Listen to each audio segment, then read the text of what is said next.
So now we are going to start our discussion on Swami Vivekananda's Karma Yoga. So before we start today's discussion, let us first chant the Pranam Mantra. Om Niranjanam Nityam Anantarupam Bhaktanukampa Dhritavigraham Vai Ishavataram Parameshamidyam Tang Ramakrishnam Shirasa Namama Jananim Saradam Devim Ramakrishnam Jagatgurum Padapadme Tayo Sratva Pranamami Muhurmuhu Namasri Yatirajaya Vivekananda Surai Satchid Sukhaswarupaya Swamini Tapaharini.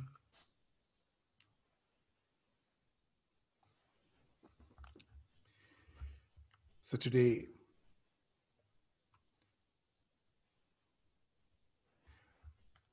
we are going to conclude the discussion on the first chapter of Karma Yoga, Swami Vivekananda's Karma Yoga, the chapter namely Karma in its effect on character. So we were almost in the last portion, the concluding section of this chapter. The last paragraph has to be read and discussed today. So generally the last paragraph is the Upasanhara. It's the conclusion. It's the summary which is drawn from the discussion which has already gone through the entire chapter. So it becomes very easy to understand the conclusion if we have the entire chapter in our mind. The synopsis of the entire chapter if we have in our mind, and after that we go to the conclusion, then it becomes very easy to comprehend that with what words Swami Vivekananda is going to conclude this particular lecture. So instead of reading and then discussing the last paragraph, what we will do today, we will just have an overview of the entire chapter which we have discussed till now, and then we will end up with this chapter by reading the last paragraph and the conclusion, which Swamiji has actually intended to do in the last paragraph. So we will first have the summary of the entire chapter which we were discussing in the last few classes. So I will again share my screen for the easy understanding of the overview.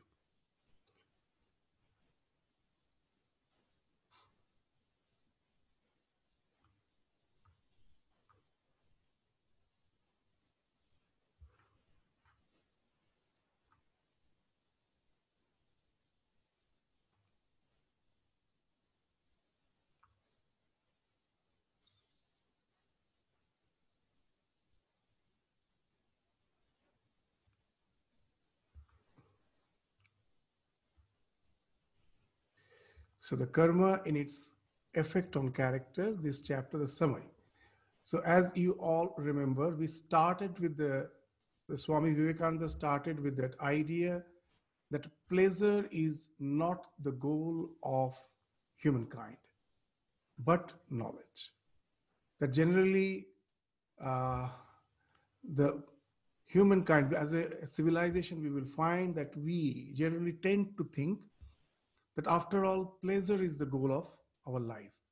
So Swamiji very specifically at the beginning have started that this world is actually not the pleasure garden. It's not this a place where we have came to just enjoy ourselves. In some other place, very nicely you have mentioned, it's a gymnasium where we have came to make ourselves strong. That strength is the spiritual strength which is speaking of. This world is not a pleasure garden, but it's a gymnasium where we have came to make ourselves strong. So after just mentioning that, now again he was mentioning that knowledge, which is the aim of life, that again is not something which has to be acquired. It is already within us. In Sanskrit, there are two words, prapti and apti. Prapti means to attain something which you don't have at present. That I want to be a doctor, I want to be an engineer, I want to be a professor. So at present, I am not, with all my effort, I want to attain something which is at present not in my, what you say is not something which I have. I want to acquire it. So it is apraptasya prapti. The thing which you don't have, you want to get that. Apraptasya prapti is, that is prapti. And what is apti? That is praptasya prapti, that the thing which you already have, somehow you forgot about it. Somehow there is an ignorance over it. You discover, you remove the covering of it, and the thing which is already with you, you again become aware of it. So Swami Vivekananda, we will find at the very beginning of his lecture, is starting with that idea that though knowledge is something which is the goal of life, which we have to attain, but that is not something extraneous. It is not something which I have to attain, which I don't have. It is already within me. It is something inherent. So knowledge is, then Swamiji, in the Swamiji's word, is rearranging the previous links of thoughts in our minds and discovering a new link among them. Very interesting. In those days when Swamiji was delivering this lecture, the idea of wiring of brain, this terminology itself was not there. Nowadays, in the modern neurology, we use that all the learning happens by the wiring. Even if you go to the internet, you search the wiring of the brain, you will find lots of articles out there. That in the brain, the ideas which are already there, the processing, the connection of the various ideas, that's what the education is. The neuroplasticity, the wiring, these are the terms in the modern days, but you will find almost a similar idea Swamiji is speaking about 100 years back. That what is knowledge? Knowledge is rearranging the previous links of thoughts in our minds. Very interesting. These thoughts were already there in our minds. We are just rearranging by linking them in a new way and discovering a new link among them. And then what's the role of the pleasure and pain in our life? So then Swamiji is saying something very interesting. Pleasure and pain are the blows that discovers, that removes the covering of our ignorance. Discovers here means to remove the covering of the ignorance, to reveal the inherent knowledge, which when blended and seasoned with the willpower, either leads to scientific inventions and discoveries or molds our character. So the knowledge has two purposes. Either in the external world, it finds expression as the science, as the discoveries, as the inventions. And in the internal life, within our psyche, it helps to mold our character. So based on this discussion, we have prepared a chart that what Swamiji intends to say, that pleasure, pain, not only pleasure, pain, even the experiences. You will find in the very beginning, Swamiji is giving the example of Newton, discovering the gravitation. He had some experience, the apple falling. It has nothing to do with the pleasure and pain. It is just a mere experience. So that experience acts like a suggestion which helps to rewire the already available fund of knowledge inside your mind to generate the knowledge. If you all remember, we discussed this, so the basic aspect of how we acquire knowledge. This becomes abstract if we don't give some example. That how we gather knowledge. Just take the example of a fragrant red rose. Generally, we have the idea that the red rose is out there, the fragrance is out there, my senses are there to gather, all the informations from outside, and the knowledge then is generated. How it's generated? By gathering in the information from outside. But that's not the way the real the knowledge is revealed. It never happens that way. We never learn that way. We never know anything that way. Very interesting. The word information itself will, if you break it, it becomes information. All the knowledge is nothing coming from outside. It is forming inside. Information. How it is forming? Just take this example of this red fragrant rose. The redness, even science will say you, is not out there. Light with all its wavelengths as such have no colors. It's a pure wavelength of light. It's a form of energy. When a particular wavelength of light strikes your eyes, the sun is actually having all the wavelengths. So how we see the color? The particular thing absorbs all the wavelengths and reflects back a particular wavelength. And that actually speaks of the color. Now, the color is not in the reflected wavelength. It is just a mere wavelength which comes and strikes your eyes. And there in the eye, it gets converted into nerve currents. That particular nerve current, when reaches your brain, there is a color perception center. We are saying color perception center, but it is not actually perceiving the color. It is perceiving a particular type of nerve impulse, which again is not the light itself. The brain is the darkest part of your body. No light enters there. It's just a particular type of nerve current which is entering into your brain. And when it strikes, when it is received by the color perception center, as if the color is thrown by that, it decodes that information, that nervous current as color. And that color goes and envelops the rose to make you feel the rose is red. So now the redness was already, the idea of redness was already there in your mind. It is not outside, it is projected. So now you will understand that why Swamiji is saying that knowledge is inherent. Now the question of wiring, he's saying that it's linking up. So here the redness is being thrown out. Then where is the question of linking up? So now when I'm seeing the red rose, it is not just the color. At the same time, I even smell it. I have the fragrance of it. The fragrance also is actually perceived the same way. It is not the smell coming from outside. In a particular, there's what you say, the tanmatras of that flower comes and touches your nose. Again, it gets converted into a particular type of nerve current. The pollens of the rose, no part of the rose is entering your brain. The pollens just touch the nose, the nostrils, and it gets again converted into nerve current. What is reaching your brain is a nerve current. No, as such, the physical component of the rose. And there again, when it goes to the smell center, it is projected. That smell is projected out as that wonderful fragrance. Now, these two are separate perceptions happening in the bell. These are the piecemeal perceptions.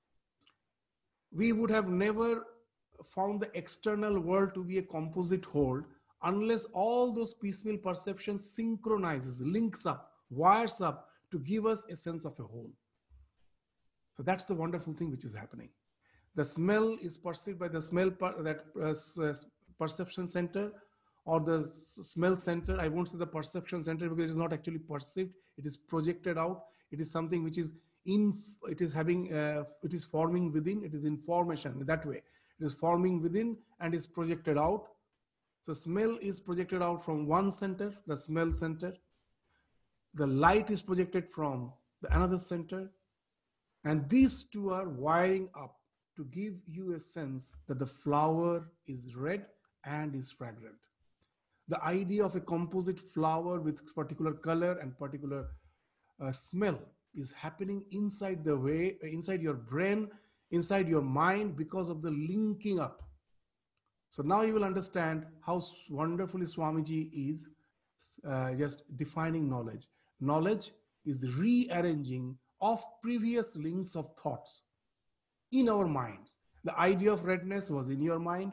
The external flower was just a suggestion to enkindle that. The idea of fragrance was in your mind, inherent, lying in the dark. The external flower was just a mere suggestion to enkindle that fragrance. This two gets linked up to give you a sensation that the flower, red flower, is having a wonderful fragrance. So now you will understand that why Swamiji, how nicely is defining. Knowledge is rearranging the previous links of thoughts in our minds and discovering a new link among them. And this linking is not something fixed. It can change. As per the perception of the red flower, it is something which is default, which is common to all of us. But in our day-to-day life, some other way of linking happens. What's that? Now, I may feel some delicacies like, say, cheesecake is something very delicious. I overindulge. And after some years, most probably, some lifestyle disease like diabetes or something develops. Now, that old link was, this is something good for me. It has to change. It will change. That no, it is not good for me. So the linkings, whenever our experiences are linked with our emotive faculty, our emotion, it constantly, those links are changing. What I think to be correct, right knowledge today, tomorrow it changes. So that's why constantly this rewiring is happening, and that's how gradually we evolve in our knowledge. So if we go to the initial discussion of Swamiji, we will find that he has very nicely discussed, just have made the summary of it, that the pleasure, the pain, the experiences, that the external blows, which actually goes on wiring and rewiring our various perception centers in our brain to generate the knowledge. That knowledge can be either secular or spiritual. Any spiritual knowledge is, any experience. When I'm seeing the red flower, or when I'm seeing just suppose a book is in front of me, in no way it is linked with my emotion. It is just a book lying there. Neither I like it nor I dislike it. It has nothing to do with my emotional faculties. All the scientific knowledge are that way secular, abstract. It has nothing to do with our emotive faculties. When Newton saw the apple falling, it has nothing to do with his emotive faculty. Like whether he likes it or dislikes it, it has nothing to do with that. It is just an abstract experience. So all those secular and abstract experience generates a knowledge. And that knowledge, when again blends with your willpower, gets seasoned with your willpower, that results in scientific discoveries and inventions. Very nicely. Swamiji will find, if you read, you will find he is discussing that. How? Just a common example. Newton discovered gravitation. Now that simple theory, for generations of scientists, what they're doing, by using that laws of gravitation and some other laws, they're linking up all those things. And now it's no more a mere knowledge.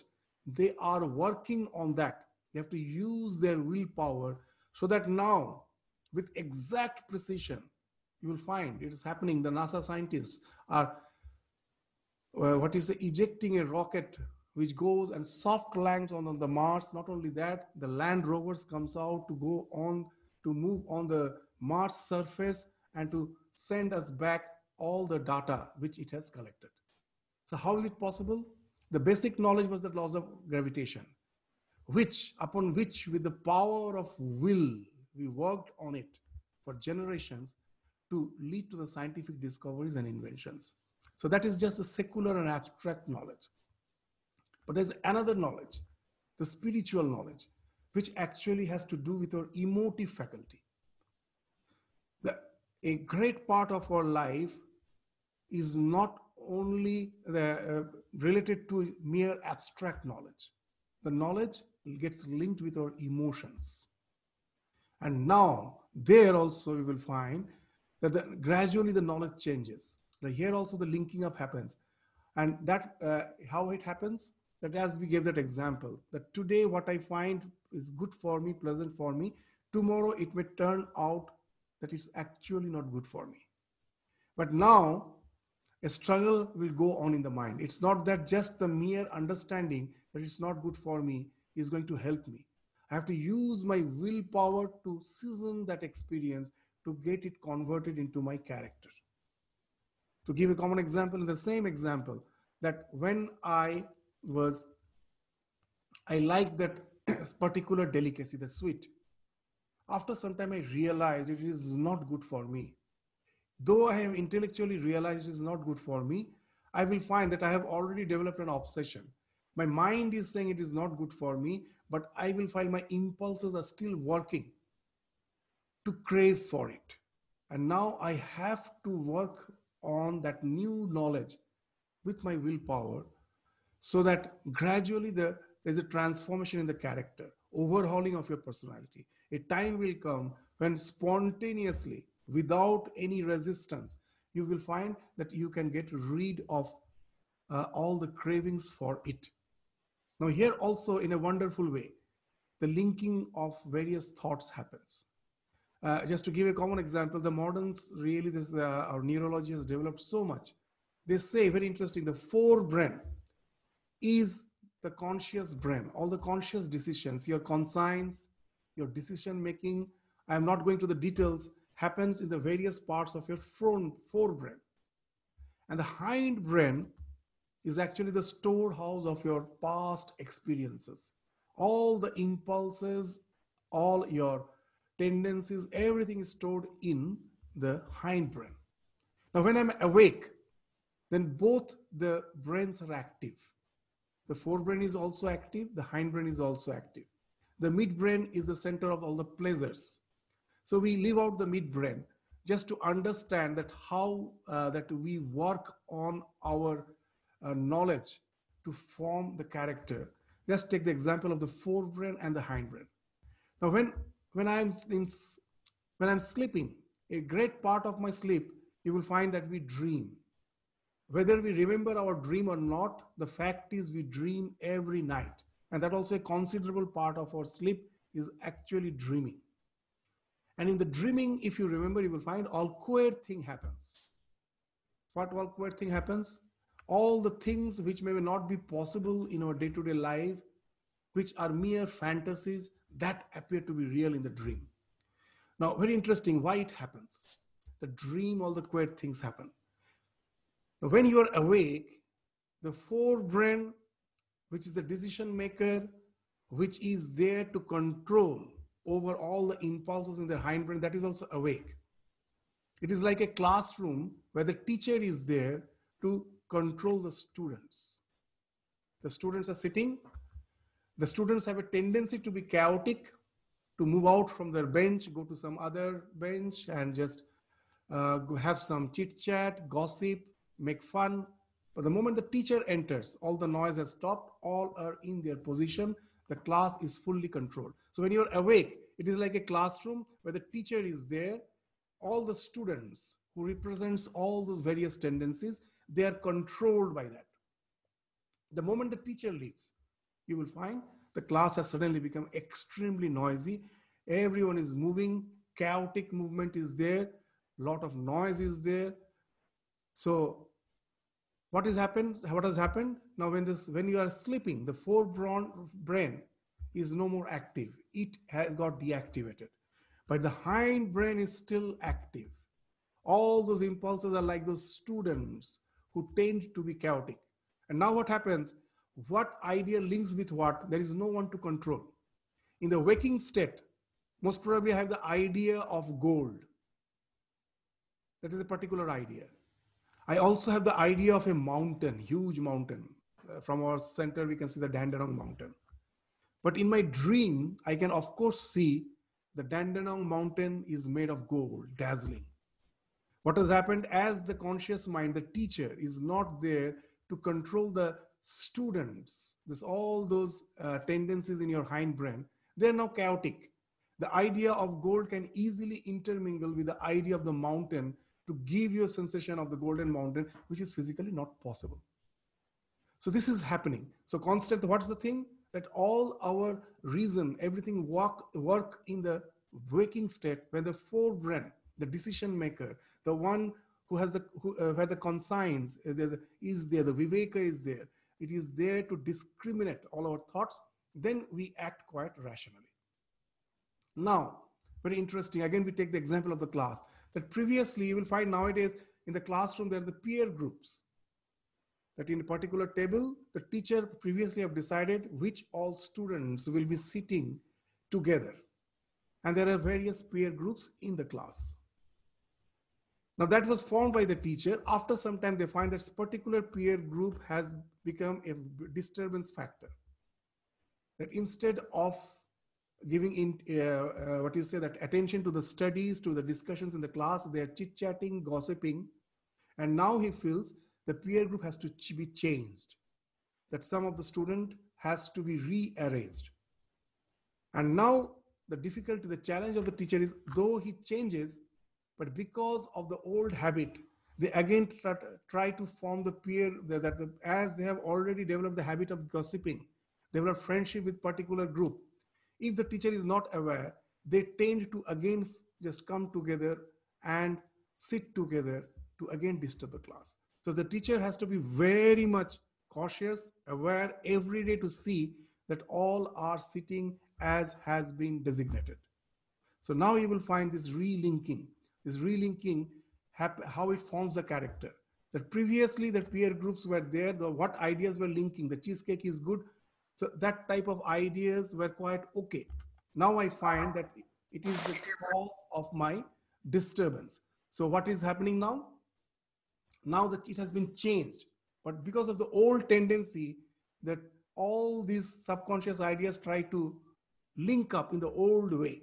Now the conscious mind has to work on it for quite long to break that tendency so that the new peer group forms and they prove to be something productive. And that's how you will find that your character is changing by the rewiring of your brain.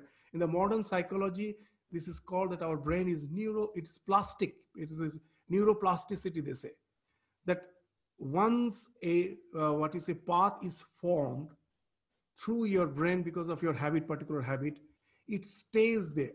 It stays there. And once it stays there, now you will find what previously was something challenging, now it has, once the path is formed, now we have a natural tendency to traverse through that path. So now it has become spontaneous. So because of the neuroplastic nature. So constantly, previously they used to say that we come with a particular type of tendencies with which we have to live throughout the life. But now even in neurology, they say that we never really stop learning. Even in the old age, our brain has the capacity to reorient, to relink, to rewire, to change our nature, to change our inherent tendencies. We can all change it, even in the old age. And now you will find that how nicely Ramakrishna also used to say, Jabot bachi, tabot shiki. Our learning never ends. As long as you're alive, you can go on learning. It's not something that I come with a particular fund of knowledge or particular tendencies at the time of my birth, and with that I have to continue. I can change, I can grow. And that's the idea which very nicely we'll find Swamiji has started his discussion with. That the pleasure and pain are the blows which reveals the knowledge which is already within us. And that knowledge which again gets tempered with our willpower in the secular field, in our day-to-day life, in the external world, it finds expression as the scientific discoveries, inventions. And in the inner life, you find the huge characters like Buddha and Christ are formed. They have worked on themselves with the experiences. That's why how nicely Swami Sharadananda used to say, what is life? It is nothing but a chain of experiences. And what's the aim of life? To learn from those experiences. The more we learn, the more we don't go back to that old uh, ways of life and just simply succumb to the uh, impulses, the more we will be having the strength to overhaul our character and transform our personality. So, with this, Swami starts his discussion. And then, very interestingly, what he's saying that knowledge has to be tempered and seasoned with the will. And for that, we need patience. We need patience, we need perseverance. It's not something which happens in a day. Sometimes we find no change at all. We find we are trying so hard, there is no change. But we should know it for certain, the change is there. Though it is not perceptible, our psyche is gradually changing. And as we may remember, we gave the example that how a Shivalinga is formed. A very smooth stone is formed on the river bed. That most probably for hundreds of years, the water was flowing over a very rough stone piece. It was very rough, full of curvatures, and something hard like rock gradually gets smoothened by something fluid like water in the course of time as it goes on flowing. At any particular time, you will find no change, but the change is happening, imperceptible change. And a time comes when it has all the angularities has been smoothened. It has become just like something to be adored, something to be worshipped, the Shiva Linga. So we have to have patience, perseverance to continue with our endeavor, because the knowledge which you have to be tempered and seasoned with your will, it needs patience. It has to go on. In spite of repeated failures, again I have to try. I shouldn't get disheartened. Hence, if we must judge the character of a person, watch the way he or she performs the most common actions. That's the idea. That as the character is not formed in a day, you cannot form it. That I do some a very courageous act and my character is transformed. No, it is a particular impulse at that particular moment. It has helped you to act in a particular way, but that doesn't speak of a real character. The real character, the molding of the character, it takes time. So how I am performing my day-to-day activities, with how much of attention, any work which I do, how I am fully dedicated to it, how much focused I am, how perfectly I am doing, on that actually depends the molding of the character. So gradually you're seasoning your knowledge with the willpower to keep yourself focused in doing the actions in the present moment in the perfect way. As we told, in our life, we have no control over our past, we have no control over our future. So what has happened, we can never change it. So just sitting and repenting on it has no value. What is going to happen, nothing can be assured. We don't know. The life is so unpredictable. And we generally will find at any moment of time constantly are wasting our time with these two things which is not in our hand. So what is in our hand is the present moment. What I do with the present is fully on my control, it is my choice. And there we don't give proper attention. So that's why Swami Vivekananda learned from Totapuri that wonderful truth. Jan sadhan tan siddhi. Don't waste your time by thinking that whether I will reach perfection or not, what will happen in the future. Those are not in your hand. Forget about them. What is in your hand? The present moment. What I am doing, even if you're just washing the utensils, you're doing your dishwashing, you're brooming the floor, do it with the full attention, with the full focus, thinking that I have no other goal in life. Just to clean the floor, to broom the floor perfectly is my only goal of life. At this present moment, I'm doing this. Nothing else I have to just to bother about. This is the goal of my life at the present.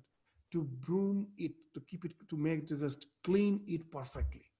When I'm dishwashing, I shouldn't think that it's a waste of time. Oh, I have so much of work and just I hurriedly somehow complete it. Give the time. I have to do it. Let me do it perfectly. And it itself is a part of Karma Yoga. Why? When you're doing anything with the full attention, You are no more result oriented. What will happen? All this thought is not coming in your mind. You are performance oriented. You are just performing, and that takes you to a tremendous focus, making you forget about all the regrets as well as all the anticipations, worries, tensions. And you find that whenever I do any work perfectly, it gives me the same result of meditation. In the person who is meditating, what is this? What he is trying to do?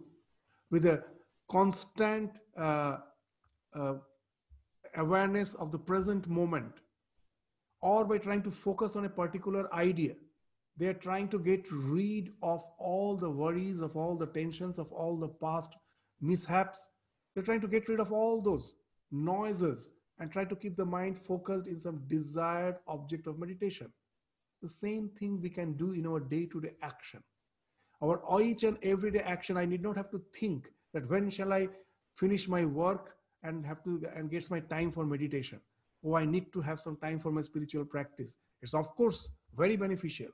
But constantly, if I am just thinking should have some special time for meditation, and that's why I should do all those things hurriedly, neither I will have good meditation nor I will be doing the things perfectly. Why I won't have good meditation? Because even for meditation, we need preparation. How I have spent throughout the day. If I am constantly tensed, if I'm always in hurry, if I'm always in hustle bustle and just come and sit for meditation, I'm carrying the mind. I may have changed the place. I'm away from my workplace. Now I am sitting in the closet of my own shrine room. I've changed the place, but the same mind I'm carrying, the same mind is with me. I cannot get rid of it unless I have prepared it throughout the day. It can never be my friend.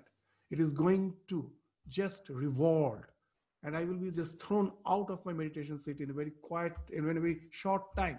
So that's why throughout the day, whatever actions I am doing, it should be very meditative. Do it with the full focus, perfectly. As we told, Ramakrishna, when anyone is to go to Ramakrishna for spiritual instructions, first he will go out of the room to see how he has kept his shoes, how he has kept his umbrella. If everything is scattered, has been placed in a very uh, in a way, means the shoes are not kept in order, it's disorderly, it's not placed in the proper order, the umbrella is lying somewhere, the shoes are lying somewhere, everything is haphazard. He will come back and he will just say, see, this temple building is so nice. Rani Rashmani has built such a nice temple. It has such a wonderful garden, so many shrines. Why not you go and just have a visit to the garden, go and have darshan in the shrine? So he will never instruct such a person. Somehow he will try to get rid of that person by asking him to just go around, move around. He won't be harsh to that person, but somehow he will try. Why he used to do? Just because he realized the spiritual instructions will be of no avail to this person. The basic thing required in the spiritual life is a very, very orderly mind. That basic requirement he doesn't have. Just by seeing the way he has kept his things, he would understand. And he will never encourage such a person for sitting there and getting spiritual instructions. He'll somehow try to avoid that, because he will find that it's of no use. He has to go through some preliminary preparations. So that's the thing. So we have to do our small action, the way we do all our day-to-day activities. That speaks of using our will to mold our character. That if I have understood that something is not good for me, am I meticulous throughout the day to really avoid it, or now and then I am succumbing to my old habits? As they say, it is some person was asked, he was a chain smoker, he was asked that, have you ever tried to quit smoking? And his reply was, oh, I have quitted it so many times. Means it's a very funny way of saying, means what's the thing that quitted it so many times? So many times he has quitted, and again he has succumbed to the smoking, again he was quitting. So if we have to quit, we have to quit once. Anything cannot be, if you are quitting anything in any of our addiction many times, that speaks that we are not serious about it. So we have to use our will with patience, with perseverance to continue in our day-to-day small activities so that the gradual transformation of the character happens. So how nicely Swamiji is gradually coming to the idea of the character formation. If what we are now has been then this conclusion, if what we are now has been the result of our past actions, it certainly follows that whatsoever we wish to be in future can be produced by our present actions. So we have to know how to act. So that's the idea, very important. Generally, Karmavada, the theory of karma, makes us fatalistic. We don't try. When we are going through some sufferings in life, when we are going through some hard times, we generally, what we say, oh, most probably my karma is responsible for this. In the past, I don't know, I have done some actions which were not good, and I have accrued some evil results for which I'm going through this suffering. And just I sit down and repent by saying, oh, my karma is responsible. What can I do? I forget that yes, it is true, my past actions has resulted in my present. But I forget it doesn't end there. What I do at the present, again in the same way, as per the same law, is going to determine my future, my destiny. So whatever experiences I may going through, why not try to just rise above the situation and try to avail the situation to the best of my ability and try to do the things which is in my hand, so that my future is something which is totally different, which has evolved from the present state of my existence. We can do that. So that's why Swamiji is saying that Karmavada doesn't speak of this fatal attitude. It speaks of optimism. That what is optimism? Instead of making us pessimistic, it should make us optimistic. That yes, it is something good is waiting for me. I have to work on my present, and it is waiting for me. And that's how the character is formed. So now, ultimately, what's the way we should act?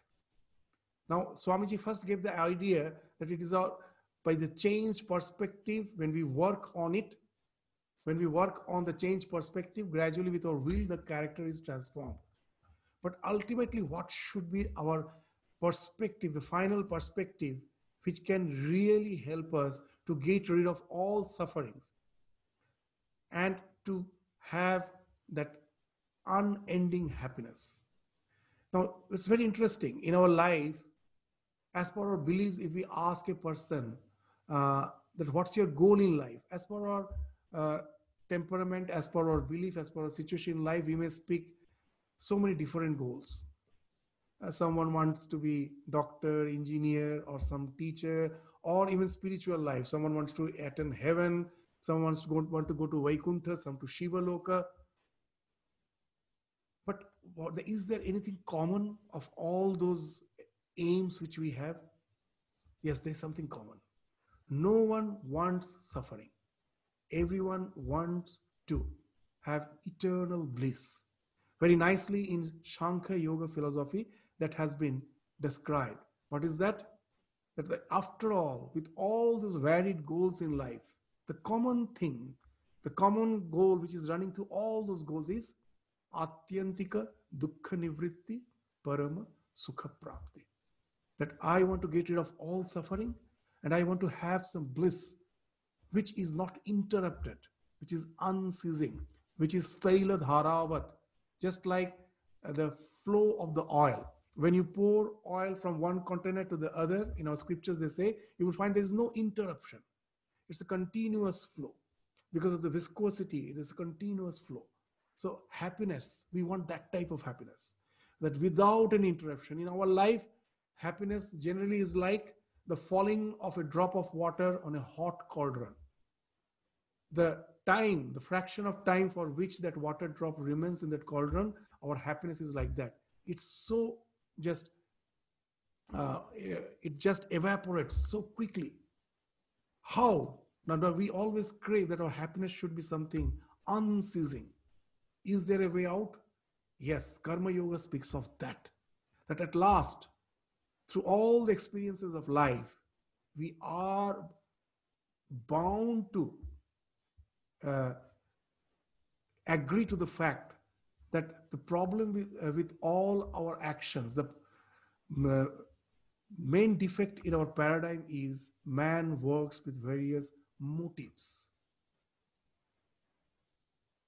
This is the paradigm which at last leads to all the suffering. If we can change this paradigm, very nice. This paradigm, what's paradigm means is what means. What's the difference between the paradigm, our viewpoint, and our efforts in life? Unless you have a particular, just correct paradigm, particular view of your future, in spite of all your efforts, you may be far away from your goal. To give a common example, suppose there is a mango tree laden with ripe fruits. And now, in a hurry to get those mangoes, I just somehow managed to get a ladder and place the ladder in one of the walls, which I feel is near the mango tree. There's a road. On both the side of the roads, there is two walls, boundary walls of some residential houses. And I place the ladder in one of those walls to climb up to get the mangoes. And then I find that hurriedly I have climbed this ladder, which is being supported in one of the walls, which doesn't allow me to really get hold of the mangoes. It is a bit far away. After getting up, then I realize actually the next wall, the wall on the opposite side of the road, that is nearer to the tree. If I would have kept my ladder on that and if I would have got up, I would have got the mangoes. So what happens in our life is the same thing. Our perspective is like keeping the ladder in the correct wall. If we don't keep the ladder in the correct wall, the effort may be same. With the same effort, at last we will find we are far away from the goal. So the most important thing is the correct perspective. The experiences of life should teach us to first have the correct perspective. That's not all. Now I have to work on it. But without the correct perspective, if I just work on it blindly, at last, the same effort with which I would have really achieved the goal, I will find that all the effort has been wasted because of the wrong perspective. So in the Karma Yoga now comes to the picture that ultimately, what should be our perspective? That we as a human being, our condition is like, now a maths teacher in the classroom once asked a very interesting question. That suppose a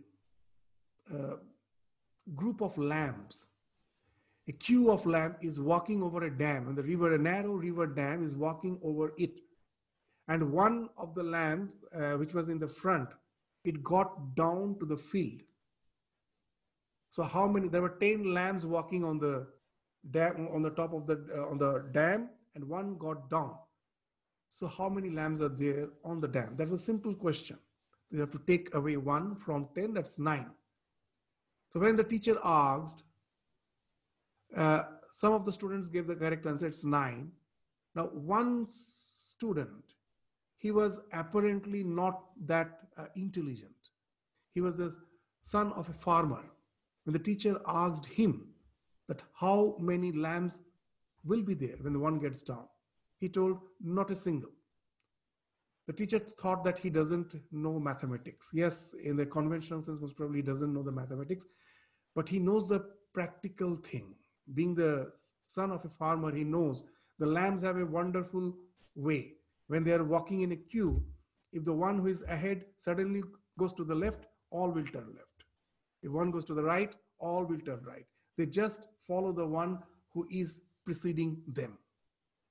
So that happens with all of us. We just follow. We are just like we are just in a bandwagon. Just follow the trend which the so-called society is following and think that's the way out from all the sufferings of life. We are the victims of eternal conspiracy, the so-called the life, with all the motives which has been set out by the society, and we just follow it blindly. So here the spiritual, all this spiritual knowledge, all the wisdoms comes to our rescue. So here That's the paradigm, which most of us think that this is the way of happiness. We never get happiness. The scripture says, yes, there is a way of happiness. It apparently may appear that it's not going to work out, but that's the only thing which really is going to work out.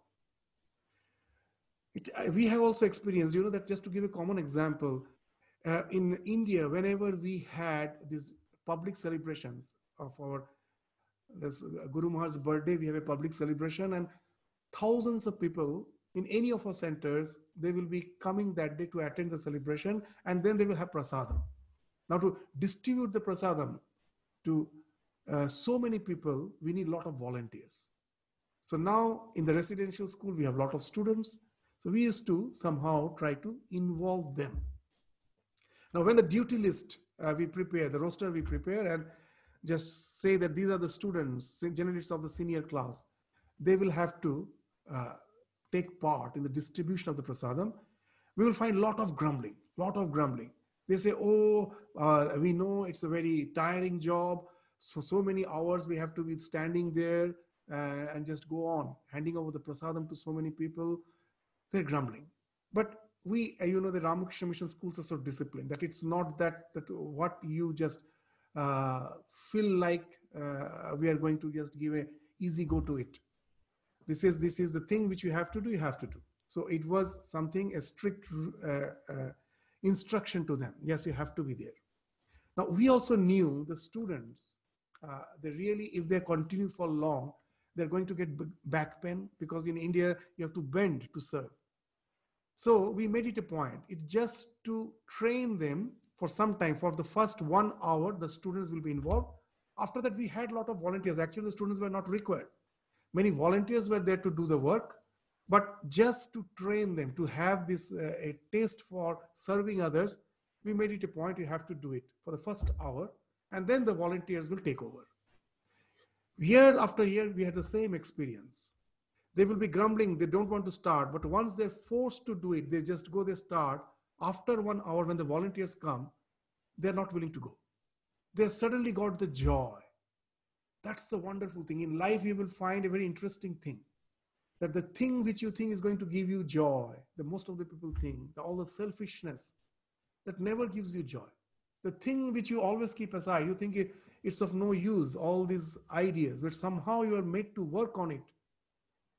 And then you will find a wonderful joy is coming out of it, which you never thought. It was a common experience. The moment they start relating with others, the selfishness falls off. It's not that they don't get back pain.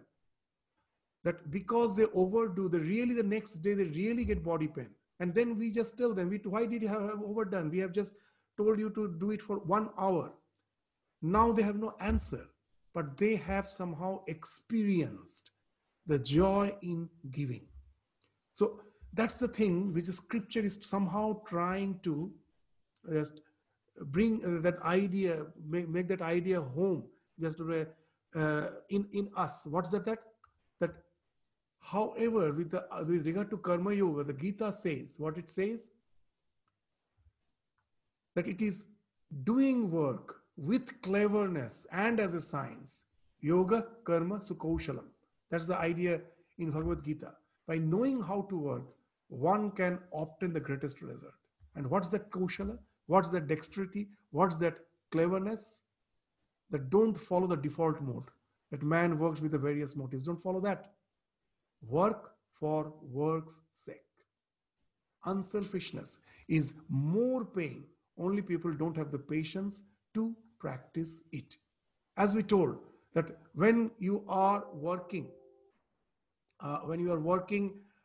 with what you say, that with the idea that of performance orientation, not with result orientation, it actually becomes more pain.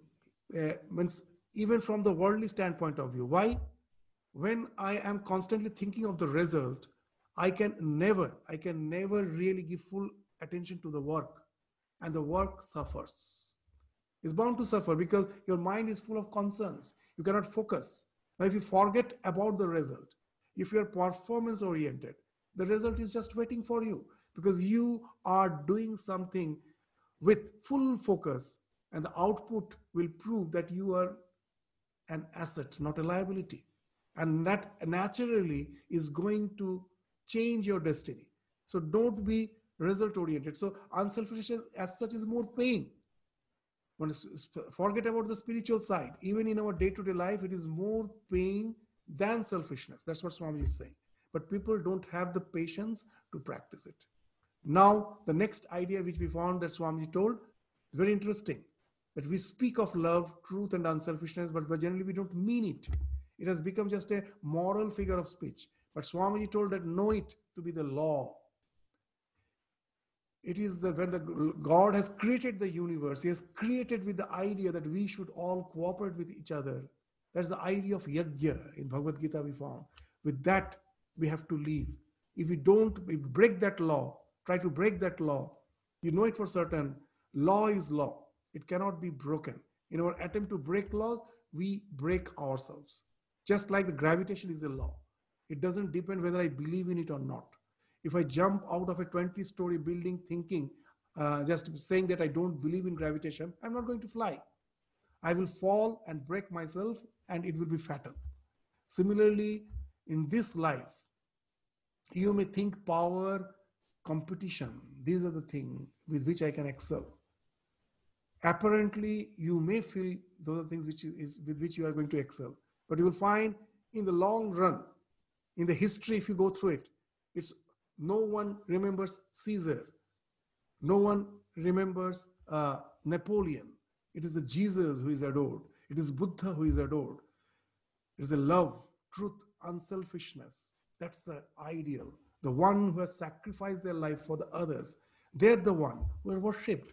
So love, truth, and unselfishness are not merely moral figures of speech, but they form our highest ideal. We will find that those who thought that cruelty, competition, all those things are the thing to excel, they were annihilated at last. Because, as we told them, that laws cannot be broken. Sri Ramakrishna used to give a very nice example. When you are taking a hot chili, you are bound to feel hot. Whether I will take it or not, it's my choice. But I will take it, and I'm not going to have that hot sensation. It's never going to be. So choice is ours, but the result is fixed, and that is written, and that is the law. So that's why Swamiji is saying it is not just mere moral figures of speech. On that, unselfishness is based the plan of the universe. So try to adhere to that. Change your nature according to that. So you may have a high ideal, but the entire world may not have it. But that high ideal doesn't entail that I leave work and just become a recluse. I have to continue with my responsibilities of life with full apparent passion for the work, which makes others feel that I am very much attached to it. But I know from the bottom of my heart, my paradigm is totally different. I'm doing it perfectly, but with no selfish attitude. Seeing that others, what may do? They may think that I am a example, a role model in my life, and they try to do the same thing with the selfish end, because after all, they don't see your mind. But at least through that, what is happening? Something good to the society is happening because they are engaged in some action and they are getting chance to evolve. Swamiji used to say a very interesting thing, that even if you have a wrong motive, it's better to act. Why? That a lazy man is as good as a wall. He used to say a very interesting thing. A wall never lies, never speak untruth. A cow never steals, but a cow remains a cow, a wall remains a wall. A man may do evil acts, but the next day he can become God. So act. Even with the selfish ends, you act. If you feel that's the goal, go headlong for it. The world will teach you. The experiences will teach you. So don't be just lazy. He never liked the idea of that passive goodness. Goodness should be proactive. It should speak of the strength behind it. That passive goodness. Ramakrishna used to say, Kumro kata bot thakur. Very interesting, very funny way of placing it. That someday, one day, a person came and told such and such person is a very nice person, a very nice man. Ramakrishna asked, what does he do? What does he do? Then that person told, as such, he does nothing. He has sufficient means for his sustenance, and he is just leading a very nice life. And Swamiji told, oh, he is the elder, the pumpkin cutter. So no one understood what he was indicating. Then he told of a very interesting anecdote. What's that anecdote? That in the village, somehow that superstition is there. If you know that there is a pumpkin, the whole pumpkin they will never bifurcate, they will never cut. Once it is cut into two pieces, then the remaining to make them into smaller pieces, to just peel off, all those things they will do. But first, the whole fruit, whole vegetable has to be bifurcated by someone else. The ladies' folk won't do it. And he used to say, very interesting, Ramakrishna used to say that one elderly person used to do nothing. He will just go on having his hookah, his smoke, sitting in the portico of the house. So whenever there was a need to bifurcate the pumpkin, the ladies' folk will call him, oh, please come and just cut this pumpkin into two pieces. So after saying this anecdote, Ramakrishna told, your so-called good man is good for nothing. I think his only purpose in life is just to cut the pumpkin into two pieces. So that type of goodness is no goodness. If you feel that, yes, I don't have that inclination for that unselfish work, go for selfish work. Go headlong for it. The life will teach you. And once you get the experiences, there's a chance for evolution. So that's why he's saying that to forsake work is never good. As per our responsibilities, with a high ideal, let me work. So that seeing me, others may be deluded. They think I am doing for selfish purpose, but at least they will work. And that way they have the chance for spiritual evolution. So that's the idea Swamiji is saying, let the man who knows no better work for selfish ends, for name and fame. But everyone should always try to get towards higher and higher motives and to understand them. In the Bhagavad Gita, this idea is reflected in this sloka, in the 26th sloka of the 3rd chapter. Na buddhi bhedam janayet ajnanam karma sanginam joshayet sarva karmani vidwan yukta samacharan. The vidwan, the wise one, should remain engaged in action with the high ideal, so that the one who are not yet evolved doesn't get confused. By seeing you totally inactive, they may become a tamasic, a lazy person, and that won't help you anyway. That is a confusion you are creating. Don't confuse, but convince them. Instead of confusing, convince them by your actions, so that gradually they get the scope for spiritual evolution. So how nicely in Bhagavad Gita that idea has been described in this sloka, which Swami is speaking in his lecture, that with this sentence, let the man who knows no better work for selfish ends, for name and fame, but everyone should always try to get towards higher and higher motives and to understand them. Now there arises, that the next question, arises the difficult question in this ideal of work. Intense activity is necessary. We must always work. We cannot leave a minute without work. Even just to live, we have to work. To digest your food, your heart is constantly beating, your lungs, your breathing. Just to sustain yourself, action is there. You need your food to be cooked. How can you stay without work? There cannot be that we cannot live a minute without work. That's the idea even in the Bhagavad Gita. Niyatam kuru karmatvam, karma jyayo hi akarmana, sharira yatra pichate. Even to maintain your body, you need action. So they don't become inactive. We have to work. Then if we have to work, how we can be detached from work? How we can be detached from the results of the action? So that's the idea which was spoken by Swamiji again in the, sorry.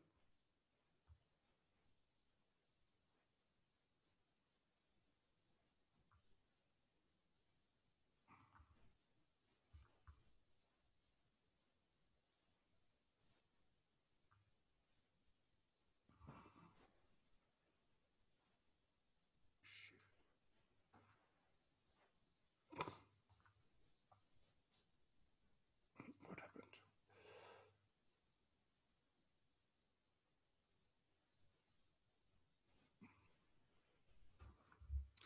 So the last,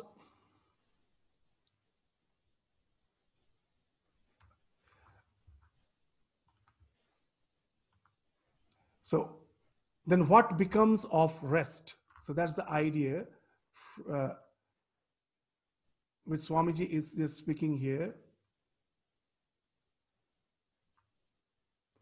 What then becomes of rest? He's asking here. So very nicely, the ideal person is the one who in the midst of greatest silence and solitude finds the intensest activity, and in the midst of the intensest activity finds the silence of solitude of the desert. So it is your mind which has to be detached. Once you know that, in the last class we were saying that the yajna, the plan of the universe is such that the God he has made you the instrument of his love. When I see a beggar and compassion wells in me, if out of ego I think it's my compassion, I have done a mistake. Is it I who have really developed that compassion? Suddenly seeing that person, that kindness came. From where it came? I am constituted in such a way. God has created his creation in such a way that he has implanted love, compassion in our heart.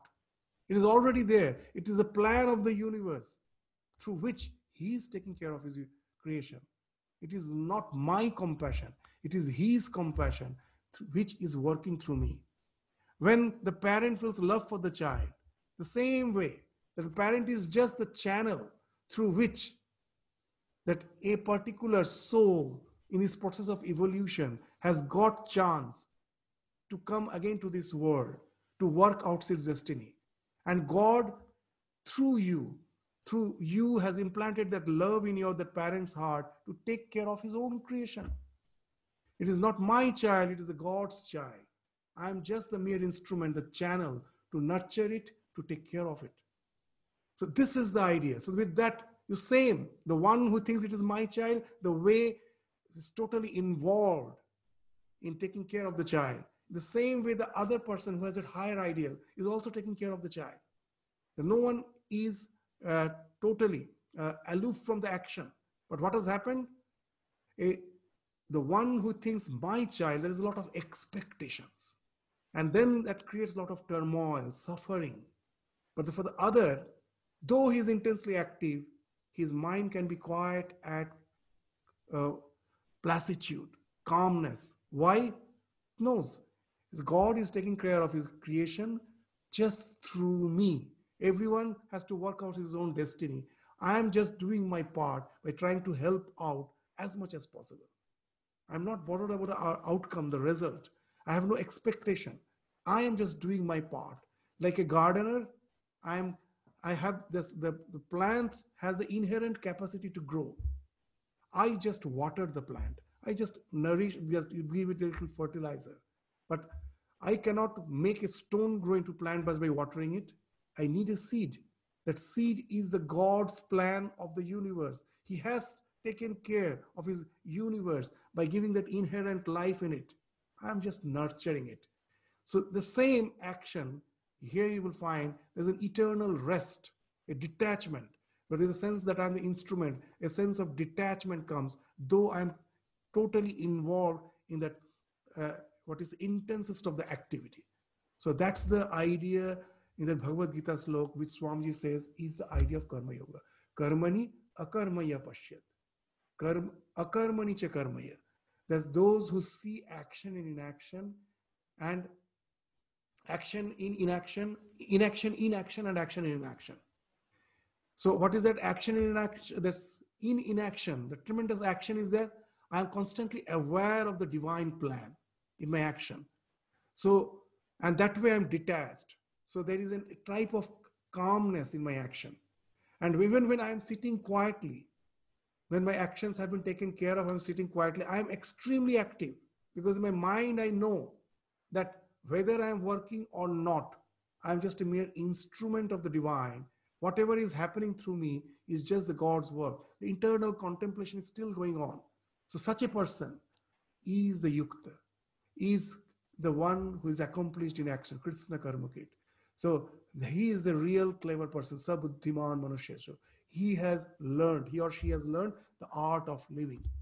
So now the conclusion, this paragraph, we come, which Swami says, we have to begin from the beginning to take up the works as they come to us and slowly make ourselves more unselfish every day. So we need not just think that I am selfish. Also, first let me, through meditation, try to become unselfish, then I work. No, through the action, with all your selfishness, you start and try again and again to be as much as possible as unselfish. So Swamiji used to say the real definition of renunciation is seek not, avoid not. In whatever place or situation in life God has placed you, don't avoid that. At the same time, don't seek. Don't be too much selfish by being ambitious beyond all the scopes of life. I want more and more. No, I'm quite happy. Wherever the Lord has placed me, I take care of the situation. I neither seek nor avoid. We must do the work and find out the motive power that prompts us. We're constantly aware whether it is selfishness or unselfishness. And almost without exception, in the first years, we shall find that our motives are always selfish. But gradually, this selfishness will melt by persistence. That the real knowledge that character is, that the knowledge which you have tempered that, seasoned it with your perseverance, with your persistence. That's the thing which is saying here. But we will melt by persistence gradually, till at last will come the time when we shall be able to do real unselfish work. And what will happen then? By doing unselfish work, we may all hope that someday or other, as we struggle through the paths of life, there will come a time when we shall become perfectly unselfish. When we shall become perfectly unselfish, and the knowledge which is ours will manifest. So this is the wonderful idea of Swamiji, which is a bit different from Shankaracharya. Adi Shankaracharya, it's not different, because apparently it feels to be different. What he says, that first for Chitta Shuddhi, we have to become unselfish, and then the Jnana comes, the culture of the Jnana comes. And Swamiji insists again and again that you need not have to culture Jnana separately. Once your selfishness falls off, Jnana dawns automatically. It just dawns automatically. The knowledge will manifest the moment you really become unselfish. It's the idea that we told, that what has bound us, it's all the various mental modules with all their selfish motives, which is clinging to our ego. That ego is the something which is false. By trying to be unselfish in our action, what I'm doing in this life, if you try to get rid of all your attachments one by one, you can never. There's innumerable. All those attachments are all linked to the hub.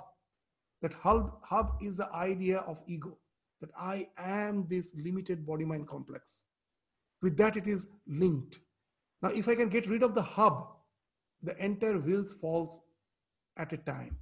In the wheel, there are a lot of spikes are there, and there's a hub. If one of the spikes break, the wheel is still intact. The breaking of one of the spike is like getting rid of one of the attachments by great effort. That doesn't help. There are other spikes to keep intact the wheel. But if I can get rid of the hub, the entire wheel collapses. That hub is that ego, the selfishness. Now, in all our actions, if we can develop that unselfishness, it is like removing the hub. The psychophysical existence, the will, with all its spikes, falls at once. You can never get rid of all the selfishness one by one. Today I have already crossed the time, but as we are concluding this chapter, if you just agree with one very interesting anecdote of Ramakrishna, I will just conclude this discussion. Ramakrishna used to say this very nicely, that we can never get rid of desires one by one. He used to give a very funny example, that one day a man was going out to have a dip in the village pond. And so he was wearing nothing. He was just having his loincloth. He was just wearing his loincloth, and there was a towel on his shoulder. And he was about to move out from his house. Then suddenly the wife told, "Oh, you are so attached. You know the neighbor, that man who's our neighbor, he has started renouncing. Well, how come? Well, he has 12 wives. He has started renouncing them one by one. So that is how renounced he is. And now this man told, you are mad. You're full. Renunciation cannot be that way. It can never happen that way, that one by one she is renouncing. It can never. You want to see what's renunciation? That I am now leaving the house, never to come back again. He never comes back even to pack. He was just having a loincloth and the towel on his shoulder. He left forever, never to look back. That is renunciation. What a nice example Ramakrishna is giving. And that's what happens in the spiritual life. If we think, you will find that people who just take vows for 14 days, 15 days, for on Sunday occasion, how nicely they have well behaved that time. And the moment that vow is over, immediately they go back to their original life. What happens? You're trying to get rid of the spikes. It never helps. Spiritual life is something, a constant, full life absorbing. It cannot be a part-time affair. With total persistence, I try to get rid of that hub, the selfishness, the idea that I am this limited being. I am there and the external world is out there to just fulfill my desires. I'm constantly craving out. I have to get rid of that idea. Hub is removed. The entire texture of the will with all its spikes collapses at once to make you free. That knowledge immediately dawns automatically. The covering has been removed, the knowledge dawns, and that leads you to that ultimate spiritual freedom. So with this, so how nicely Swamiji, that how just by karma, there is no need for anything else. Karma itself can take you to that ultimate realization. How nicely that in this chapter, from the beginning, from the formation of character till the ultimate spiritual goal, he leads us with this succession of ideas to speak of this all-comprehensive spiritual journey through Karma Yoga. So with this, we stop our discussion today. So we will start our discussion on the second chapter from the next class. Thank you, Swamiji. Very, very clear exposition and distillation of very difficult concepts. We are very, very blessed. Thank you, Swamiji. Thank you. Thank you. Namaste. Namaste.